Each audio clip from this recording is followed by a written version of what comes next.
बस्ती कप्तानगंज क्षेत्र के युवाओं को बेहतर खेल सुविधा उपलब्ध कराने के लिए सांसद हरीश द्विवेदी ने स्थानीय विकास निधि से लगभग 2.5 करोड़ की लागत से बनने वाले इंडोर स्टेडियम का कप्तानगंज नगर पंचायत के नकटीदेही गांव में शिलान्यास किया।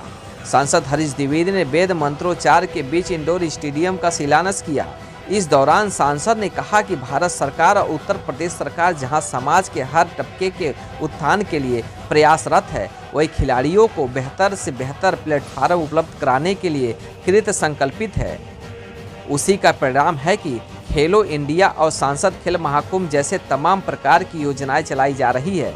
बस्ती के 47 खिलाड़ी स्पोर्ट अथॉरिटी ऑफ इंडिया के तहत खेलने के लिए चयनित हो चुके हैं। इसी तरह गांव में जो अन्य प्रतिभाएं छुपी हैं, उनके निखार और राष्ट्रीय और अंतर्राष्ट्रीय खिलाड़ी बनने के लिए सांसद स्थानीय विकास निधि से चारों विधानसभाओं के साथ साथ जिला मुख्यालय पर भी एक इंडोर स्टेडियम का निर्माण कराया जा रहा है।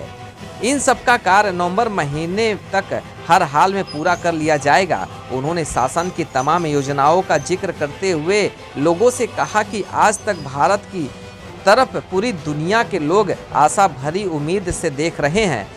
ऐसे में भी कतिपय लोग समाज में केवल अपनी राजनीति चमकाना चाहते हैं, मोदी और योगी सरकार का विरोध करना चाहते हैं। लेकिन मोदी सरकार ने समाज के सभी तबके को बिना किसी भेदभाव के जो विकास और जीवन यापन की सुविधा उपलब्ध कराई है, उन्हें कोई भूलने वाला नहीं है। उन्होंने बस्ती के विकास कार्यों की चर्चा करते हुए कहा कि एक सांसद के रूप में जितना कार्य बस्ती में पिछले 9 वर्षों में हुआ है, शायद पिछले 65 वर्षों में भी नहीं हो पाया। शिलान्यास करने आए हैं, उद्घाटन करने आ जाएंगे, बीच में बार देखने आ जाएंगे। इन व्यवस्था आपको संभालनी है। इस पुनीत कार्य के लिए अपनी तरफ से बधाई और शुभकामना देता हूं। जिन बातों का जिक्र मैंने किया, उन बातों की चर्चा जरूर लोगों के बीच में होनी चाहिए कि आज जो तमाम आसुरी शक्तियां मोदी जी के पीछे पड़ी है, वो मोदी जी के पीछे नहीं पड़ी है। इस देश के विकास को रोकना चाहती है, इस देश के उत्थान को रोकना चाहती है, भव्य राम मंदिर के निर्माण को रोकना चाहती है। धारा 370-35 जैसा कलंक जो जम्मू कश्मीर पर लगा हुआ था, जो मोदी जी ने हटाया है, उसको वो वापस लाना चाहती है। इसलिए विरोध हो रहा है।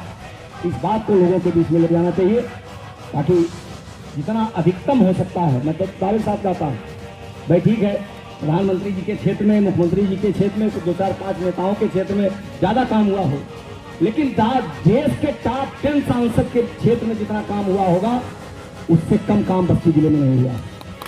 कोई विकास कर आकर के हमसे ओपन डिबेट कर, 65 वर्षों जितना विकास नहीं, उससे ज्यादा विकास इधर 9 वर्षों में हुआ है, मोदी और योगी की सरकार है।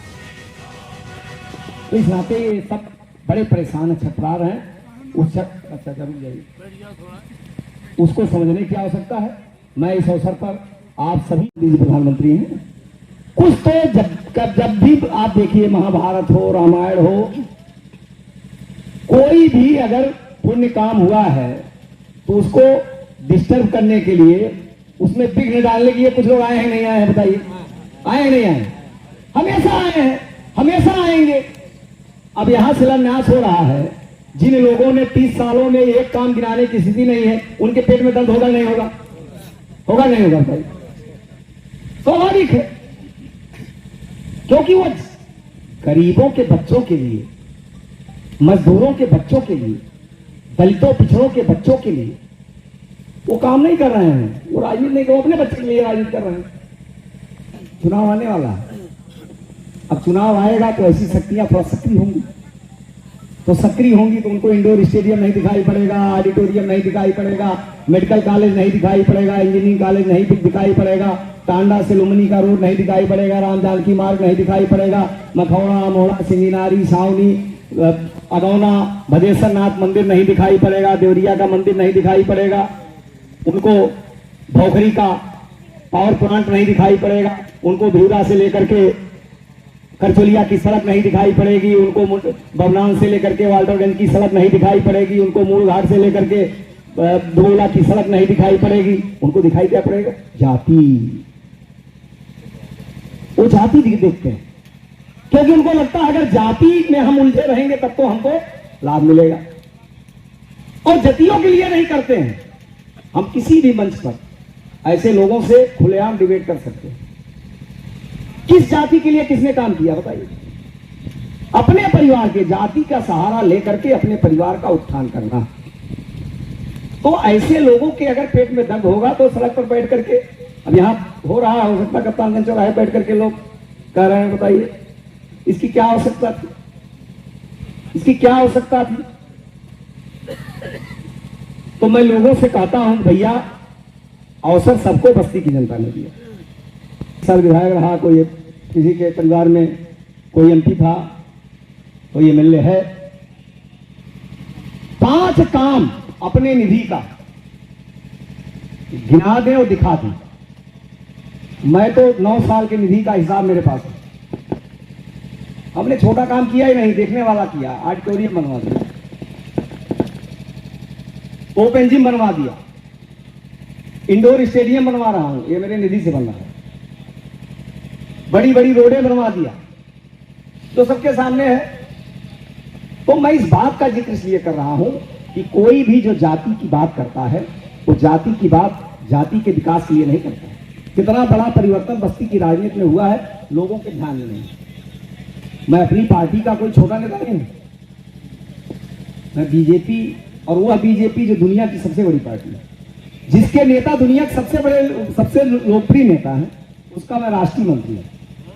कुल देश भर के 40 पदाधिकारी होते हैं, उसमें मैं दूसरी बार मैं एमपी। मैं इसके लिए नहीं बता रहा हूं, जो आगे बताने जा रहा हूं। क्या मैं चाहता तो अपने परिवार के लोगों को विधायक या ब्लॉक प्रमुख नहीं बना पाता?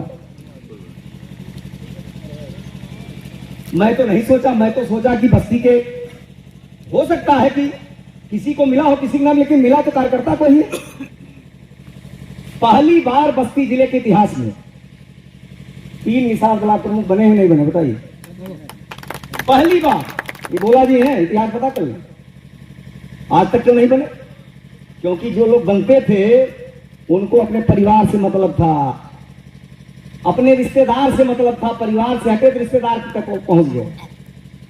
वोट लेते थे सबका, विकास किसका करते थे? अपना। आज ऐसे परिवारवादी जो ताकते हैं, उनके पेट में बड़ा दर्द है कि ये तो सांसद अगर रह गया तो हमारे परिवार की राजनीति समाप्त हो जाएगी। इस नाते ऐसे लोग छटपटा रहे हैं। जो भी परिवारवादी राजनीति करने वाले लोग हैं, वो किसी भी दल के हैं, वो छटपटा रहे हैं कि ये तो रह गया तो राजनीति हमारे परिवार की खत्म हो जाएगी। तो वो बेचारे क्या करेंगे? जितना षड्यंत्र हो सकता है वो सारा षड्यंत्र नहीं है। जितना षड्यंत्र हो सकता है। मोदी जी के खिलाफ कम षड्यंत्र चल रहा है क्या? पूरी दुनिया लगी हुई है मोदी जी को कमजोर करने के लिए, पूरी दुनिया। क्योंकि सबको अच्छा नहीं लग रहा है कि हिंदुस्तान में लोकसभा के उद्घाटन में सनातन धर्म के हिसाब से पूजा पाठ, महापुरुषों को सम्मान, लोकसभा कैसी चलनी चाहिए, एक प्रतीक चिन्ह वहां पर लगाना, ये अच्छा लोगों को नहीं लग रहा है। वो अच्छा नहीं लग रहा है। पूरी दुनिया पैसा खर्च कर रही है, कैसे मोदी को बदनाम किया जाए, कैसे मोदी को बदनाम किया जाए, कैसे मोदी को बदनाम किया जाए। क्योंकि इनको ये अच्छा नहीं लग रहा है कि मोदी ने 4 करोड़ गरीबों को आवास क्यों बनवा दिया, 11 करोड़ गरीबों को शौचालय मोदी ने बनवा दिया, करोड़ों गरीबों के घर में बिजली मोदी ने पहुंचा दिया, 11 करोड़ गरीब किसानों के खाते में साल में 3 किस्तों में 2-2 हजार रुपया मोदी डाल रहे हैं, 50 करोड़ गरीबों को आयुष्मान भारत के अंतर्गत 5-5 हजार रुपए तक की दवा व्यवस्था मुफ्त में मोदी करा रहे हैं, घर घर गैस मोदी ने पहुंचा दिया, और 80 करोड़ गरीबों को महीने में मुफ्त में राशन देने का काम मोदी कर रहे हैं। ये इनको अच्छा नहीं लग रहा है। इनको तब अच्छा लगता कि कोई गरीब दिन भर इनके दरवाजे बैठा रहता और कहता मेरे खाने की व्यवस्था कर दीजिए। उसी को लूटते, उसी में थोड़ा सा दे देते। तो मोदी ने कहा कि जब तक इस देश का प्रधानमंत्री नरेंद्र मोदी है, हमारे देश का हर गरीब, हर किसान, हर मजदूर, उसकी चिंता हम करेंगे, सरकार करेगी। खाने की व्यवस्था, सिंचाई की व्यवस्था, दवा की व्यवस्था, शौचालय की व्यवस्था, बिजली की व्यवस्था, सारी व्यवस्था हम करेंगे। अब मोदी जब व्यवस्था कर रहे हैं तो लोग छटपटा रहे हैं, हमारी बिरादरी मोदी खा गए। तो इस बात को समझने की आवश्यकता है। ऐसे तमाम खबरों के लिए हमारे इस चैनल से जुड़े रहिए और देखते रहिए भारत न्यूज।